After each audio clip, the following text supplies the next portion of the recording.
Welcome back to Showcase. Today, we're going to be taking a look at Optimus Primal and Beast Wars Megatron. For weapons, Primal has his swords, which can be combined into a double-bladed sword.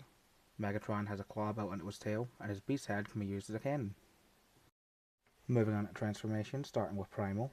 Bring the arm panels down, bring the pistons into the feet, extend the leg panels, bring the chest panel in, tuck the head away, and bring out the beast head. And we have Primal in his gorilla mode. Moving on to Megatron.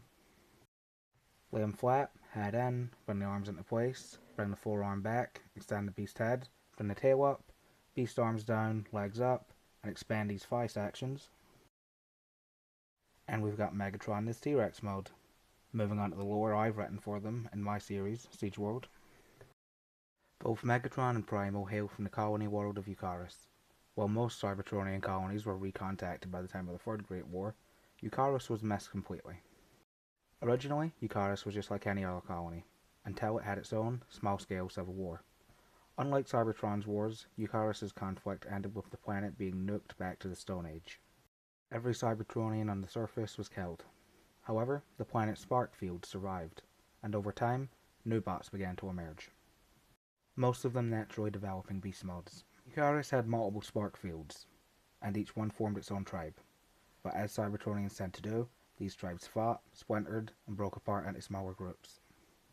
The two we're focusing on today are a reptile tribe, led by Megatron, and a mammal tribe, led by Primal. These tribes once had peace, but eventually, a great famine hit the planet. Eucharis normally orbited under two suns, but every 20,000 years, one sun would be eclipsed by another planet in the system.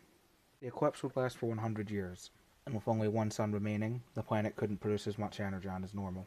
Every tribe was left with the same choice: war or extinction. Megatron's tribe turned to cannibalism, wiping out most nearby tribes before eventually targeting Primals. The two sides clashed repeatedly, neither able to gain a real upper hand.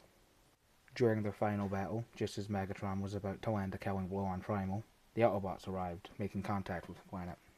Believing the Autobots were some kind of reinforcement for Primal, Megatron and his tribe fled. Primal made contact with the Optimus Prime of that era, and Eucharis was brought into the Council of Worlds, with Primal appointed as its representative. Because his people had no real cultural connection to Cybertron, Primal chose a new name for them, even as he joined the wider galaxy. They became known as the Maximals. Megatron and his followers, however, refused to join, along with some other tribes that didn't trust some random cars that just showed out of nowhere. They fled to the most inhospitable regions of the planet. Eventually, Megatron and his forces were contacted by the Decepticons. Megatron decided to join them, and those who refused were eliminated. Megatron's faction took a new name, the Predacons. Both Primal and Megatron were pulled into the Autobot and Decepticons' new major conflict, the Sixth Great War. They fought in many battles across the galaxy, and as if it was fate, the two would eventually kill each other during one of those battles. After Megatron's death, the Predacons dissolved, their survivors folding into standard Decepticon units. The Maximals lived on, led by Primal's successor, Cheetor. But that's a story for another day. On Siege World, tired of the constant battle, both leaders decided to retire. Primal decided to live in one of Siege World's great jungles, and Megatron in one of its colder regions. And that's Beast Wars Megatron and Optimus Primal. So far, they don't have any recolors, but I do have a ton planned, including Burning Primal, Rise of the Beast Primal, T-Rex, and Tyrannicon Rex. Next time, we're going to be taking a look at ginrai and God Bomber, so stay tuned.